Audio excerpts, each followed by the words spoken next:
Good morning. Here's the latest from the market open. The FTSE100 moved higher in early trade, up 0.94% to 10,535.44. In Europe, the CAC 40 rose 1.76%, while Germany's DAX added just over 2%.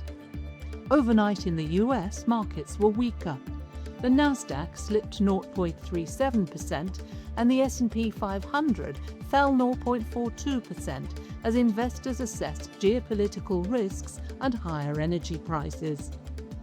In company news, Kingfisher, the owner of B&Q and Screwfix, said sales slowed after a late start to spring reduced demand for seasonal products. Meanwhile, Union Jack Oil swung to a loss as it continued shifting its focus towards US growth assets. In currencies, sterling weakened slightly against the US dollar, euro, Swiss franc, yen and Australian dollar, while Bitcoin also traded lower against the pound. Commodity markets remained active, with copper down 1.26%.